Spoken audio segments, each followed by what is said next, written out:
Hi, my name is Jackie and I'm an alcoholic drug addict. I was addicted to opiates for around 6 to 8 months.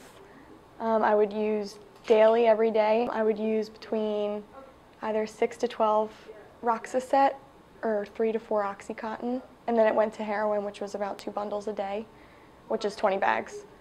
It's such a sickening feeling to even think about. I remember being so sick. You know, I was living a life of scheming and plotting. You know, how can I get it? Who can I rip off? Who can I steal from? You know, what do I have to do? I had to do all these different things to just get high for that day. You know, at first it's a euphoric feeling. It's, you know, the first time you get high off opiates, it's amazing. It really is. But you're never going to feel that way again. It's a maintenance. I had to maintain, you know, feeling normal. Because of my tolerance built up so quickly, there wasn't getting high anymore. It was just getting normal. You know, there's so many times where I just overdid it and I almost died because I would just pass out and wake up hours later and not know, you know, what happened. For me, I know for me, I mean, people say it all the time, but it's a phenomenon of craving. First time I would do it, I'd have to do it. There was no stopping me. Like, a normal person can't have a drink and stop. Like, I don't understand that. If I were to drink, I'd do drugs. If I were to do drugs, I'll drink. I have this disease. And like, you know, I said earlier, it's like a cancer. I don't want this disease. I wish I could be normal, you know, but I'm not, and I have to deal with it. It's just like taking insulin. If you're a diabetic, I have to do this to stay alive.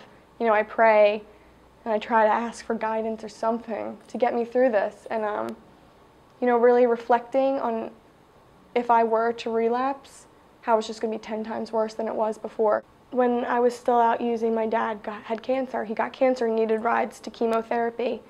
And I just blew him off. You know, there was no way I was driving my dad to get chemotherapy because I needed to get high. And he would drive himself and, you know, fall asleep at the wheel and have to pull over.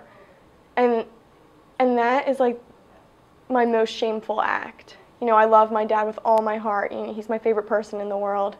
I'm there for my family. I try to do the right thing. I try to be a good daughter, because before I wasn't.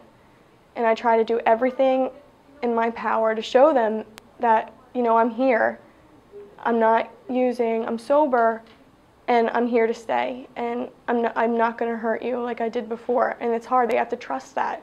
Because any day, you know, I could relapse. But it's amazing that they trust in me. They think I won't. They know I won't. I know I won't. And it's, you know, it's an amazing feeling to know that they're there and they look at me and I can tell, like, they're really proud of me.